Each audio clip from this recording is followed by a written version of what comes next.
جرمنی جو کبھی یورپ کا اکنامک پاور ہاؤس سمجھا جاتا تھا، اب ایک مشکل چیلنج کا سامنا کرنا پڑ رہا ہے۔ اس کی اکانومی مسلسل دوسرے سال کنٹریکٹ ہونے کا پروجیکٹ ہے۔ بڑی جرمن کمپنیز جیسے وولکس ویگن اپنی کمپیٹیٹیونیس برقرار رکھنے کے لیے جدوجہد کر رہی ہیں۔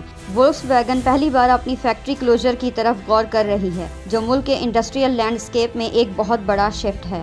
ریسیشن اور 30 لاکھ سے زیادہ ان ایمپلائڈ لوگوں کا سامنا کرتے ہوئے برلن نے ایک غیر معمولی 500 بلین یورو کا اسپینڈنگ پیکج لانچ کیا ہے۔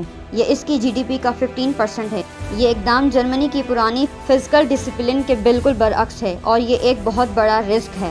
اس کا مقصد نہ صرف جرمنی کی اکانومی کو ریوائیو کرنا ہے بلکہ پورے یورپ کو بھی۔ اگر یہ فیل ہوا تو یہ جرمنی کی اکانومک ریپوٹیشن کو ڈیمیج کر سکتا ہے۔ جرمنی کی اکانومی کی اسپیشلٹی یہ ہے کہ یہ اب بھی مینوفیکچرنگ اور ایکسپورٹس پر بہت زیادہ فوکس کرتی ہے۔ وولفسبرگ میں دنیا کی سب سے بڑی کار فیکٹری ہے، جو یوکے یا اٹلی کی کل پیداوار سے زیادہ گاڑیاں بناتی ہے۔ جرمنی کی ایکسپورٹ سرپلس اسے بہت زیادہ انویسٹمنٹ کیپٹل اور ٹیکس ریونیو دیتی ہے، تاہم بین الاقوامی ڈیمانڈ پر زیادہ ریلائنس ایک بہت بڑا رسک ہے۔ اس رسک کے پیش نظر جرمنی نے 2009 میں ڈیپ بریک نافذ کی، ایک کانسٹیٹیوشنل امینڈمنٹ جس نے حکومت کی بوروئنگ کو بہت محدود کر دیا ہے۔ یہ ایک کنزرویٹو فسکل پالیسی تھی جس کا مقصد انویسٹرز کانفیڈنس برقرار رکھنا تھا۔ 2020 سے حالات بگڑنا شروع ہوئے جب کووڈ-19 پینڈیمک کی وجہ سے گلوبل ٹریڈ بری طرح متاثر ہوا اور جرمنی کی ایکسپورٹس میں کمی آئی۔ آٹو انڈسٹری کو 25% ڈراپ کا سامنا کرنا پڑا۔ پھر روس کے یوکرین پر حملے نے صورتحال کو مزید ورس کر دیا ہے۔ روس کی امپورٹس ختم ہو گئیں اور رشین گیس امپورٹس میں 90% میں کمی آئی، جس میں الیکٹریسٹی پرائزز بڑھ گئیں اور فیکٹریز بند ہونے لگیں۔ اس سے جرمنی ریسیشن میں چلا گیا اور 2024 کے آخر تک اس کی جی ڈی پی کو ہیوج لاس ہوا۔ بڑھتی ہوئی ان ایمپلائمنٹ اور اکانومک کرائسس کی وجہ سے جرمنی نے 2025 میں اپنا سخت ڈیپ بریک رول چھوڑ دیا، جس نے ایک تاریخی 500 بلین یورو کا اسپینڈنگ پیکج شروع کیا، جو انفراسٹرکچر اپ گریڈز، گرین انرجی پروجیکٹس اور انڈسٹریز کو براہ راست سپورٹ کرنے کے لیے ہے۔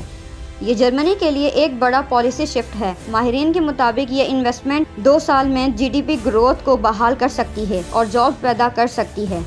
جرمنی کا ڈیپ ٹو ڈیپ ریشو کو کم رکھنا اسے یورپین یونین کے لیے لینڈر آف لاسٹ ریزورٹ کا اہم رول دیتا ہے۔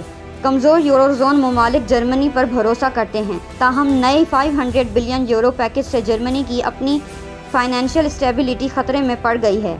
فارن انویسٹرز اور کریڈٹ ایجنسیز ڈاؤن گریڈز کے بارے میں کنسرن کا اظہار کر رہے ہیں۔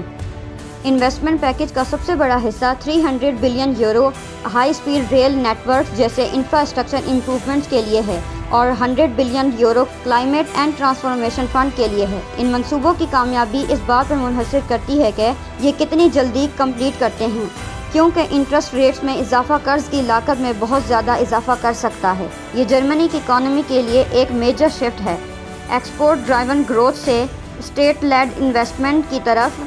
اس اسٹریٹجی کا نتیجہ نہ صرف جرمنی بلکہ پورے یورپ کے مستقبل کے لیے ایک اکانومک پالیسیز کو انفلوئنس کرے گا۔ یہ ویڈیو جرمنی کی معیشت میں ایک اہم تبدیلی پر بحث کرتی ہے، جو کم حکومتی قرض اور برآمدات پر مبنی ترقی کی روایتی ماڈل سے ہٹ کر بڑے پیمانے پر ریاستی قیادت میں سرمایہ کاری پر مرکوز ہے۔